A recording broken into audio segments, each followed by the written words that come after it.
Some people, they say regarding me that when I sign off imams for messing around with women, they say about me he's being harsh. Let me tell you, that's not harsh.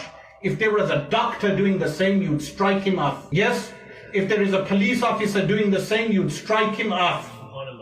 An imam only has access to women because of his position. Otherwise, some of their faces are so ugly a woman would not even approach them.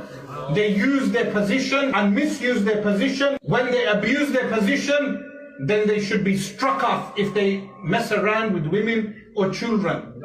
Because of what? Of zina. Totally prohibited.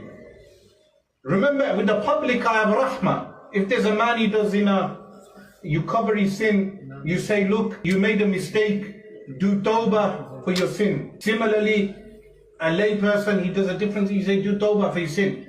An imam does a personal sin, you cover it up, personal sin. But when you are misusing your position to take money, corruption in money, or you misuse your position to access women, abuse women, or even abuse children, because sometimes you have these pedophiles as well, the person is struck off, you strike him off. He's not allowed to lead the prayer. He's not allowed to be an imam. He can do tawbah, he can attend the masjid as a person who prays the salah, as a Muslim, as a ta'ib, but he is not in a position to be an imam, and that should be a lesson to every imam in this country. That should be a lesson to every imam in this country, that as your position, firstly, you should not be robbing money. In our position, we have access to funds.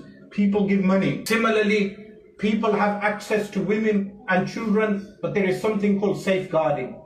So if the imams are not following those guidelines, then how do we expect the ummah of the Prophet ﷺ to be victorious? If the imams are not acting on those guidelines. This is not in reference to personal sins.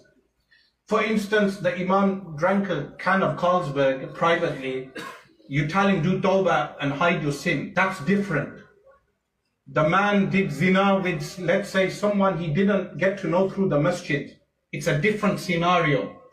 I'm referring to people who misuse the masjid or their role to access those women. This is totally prohibited in the Sharia.